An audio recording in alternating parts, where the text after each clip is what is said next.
Hello, beautiful people. Welcome back to my channel. Today, we're going to talk about how does a narcissist become? How does a person become a narcissist? But first, my name is Sonia. I am a registered nurse, certified life coach, and self-love advocate here to promote healing so that you can have healthy relationships and date in a safe, healthy manner.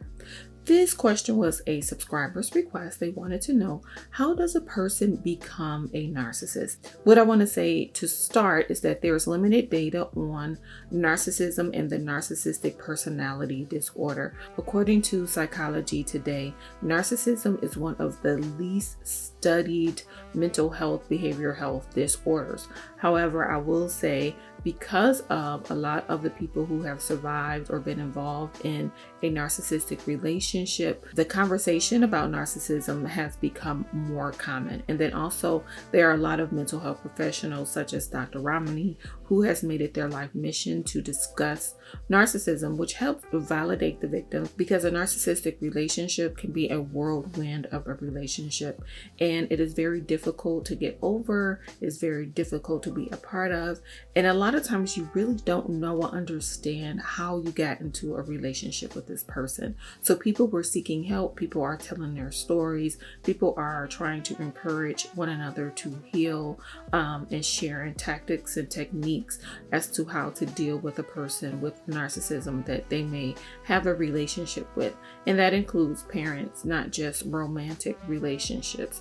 So the conversation about narcissism is becoming way more common, and that is great news, because you really do need a great support system when you are in a narcissistic relationship, as well as when you're recovering, and most importantly, a way to prevent you from entering into a relationship with a narcissist. Another thing I want to say is that everyone is different, and some of the things I'm going to talk about doesn't necessarily mean a person will become or is a narcissist.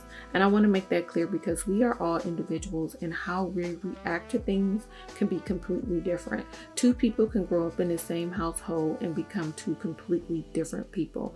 And some is by choice, but some people, there really truly are other factors that play into whether or not an individual will become the product of their environment, such as an abuser if they were in an abusive environment. So I want to make that clear. So let's get started on today's topic. A narcissist becomes a narcissist by a combination of things, according to a couple of studies that I've read. Number one is genetics. However, there is not a lot of information on genetics. I know there was a study done in 2014. I haven't read it for myself, so I won't speak on it today, but there is a thought that genetics play a role in a person possibly becoming a narcissist. The other two are environment and parental style or parental involvement, their influence on the child and how the child is reared. And so we're going to talk about that. When we talk about the environment, we're talking about quite a few things. We're talking about culture. Is this a culture of individualism, or is this a culture of community? A lot of times, if a person is only taught to care and think about themselves, when they grow up as an adult, they don't have the ability to relate to others. That isn't something that they've been taught. It hasn't been a part of their lives. So they believe that that is a factor that plays a role into a person becoming a narcissist.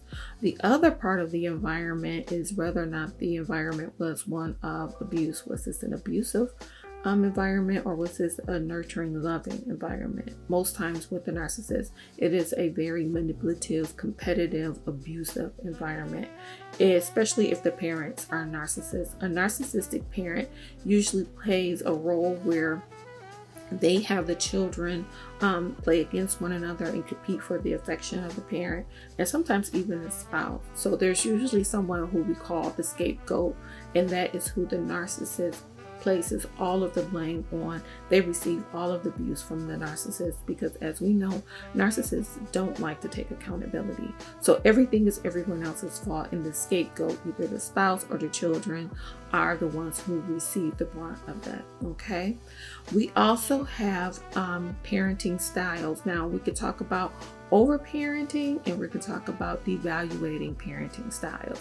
The overparenting is the one who parents the golden child. The golden child is the child that can do no wrong. Everything they do is perfect, great. They are the best thing ever created on this earth. And this is above and beyond the natural love that a parent has for their child. They are literally never taught no. They're literally never taught boundaries. They're never taught that they are wrong. And so they grow up not understanding why you won't do everything that I want you to do, which is common with narcissists, is because they have never been self-corrected. They've been told they're great just the way they are. They haven't been allowed to problem solve. They haven't been allowed to develop as a person who understands, who can have empathy and compassion for another person. The other parenting style is the devaluating parenting style. The devaluating parenting style is a conditional type relationship. The child only receives love and affection when they are making the parent happy, when they are doing what the parent wants them to do, when they are being who the parent wants them to be. Otherwise, they are punished. So if you don't do and be who I want you to be, you are punished. The scapegoat child gets a lot of this abuse as well, because again, the scapegoat is the one who receives the brunt of abuse. But basically, the child is taught that they are not worthy of any praise, love, or affection unless they are doing exactly what the parent wants them to do. And even sometimes that's not good enough. So essentially what happens is that both children, whether they are the golden child or the devalued child, are taught that they are to be ashamed of their flaws. They can't be imperfect, right? You can't be imperfect because you've been always told you were perfect, or you don't want to be imperfect because you want to receive love. And if you are not perfect, you won't receive love. So there's a lot of deep manipulation, which leads to a subconscious that is constantly seeking acceptance, love, and praise in the way that they've been taught they are to receive it. So these people choose to be flawless. They choose to be perfectionists. They choose to be perfect because, again, this is how they are taught to love. This is what they were taught growing up. Both parenting styles deny the child the ability to be themselves, to develop a sense of self, and again, to develop the ability to have relationships with others. As you know, they're on a cycle. They're on a cycle to please the parent. They're on a cycle to receive praise. So they don't have time, and they never develop the skills, again, to talk about compassion, empathy, love, sympathy, to problem solve, or even to know who they are. They have no sense of self. They've been told exactly who they are. One thing about the golden child is that the golden child is usually mirrored the behavior of the narcissist. If they have a narcissistic parent, and because the narcissist loves grandiosity, and if you are a child who is a great athlete or does really well in school, you get really good grades, that parent essentially grooms that child to become a narcissist like them. And then also for the devalued child, they see the praise and acclamation that their narcissistic parent got, and they want that for themselves. So they seek to be like that parent because they want what that parent has, because they are constantly being neglected and told that they have no worth or value.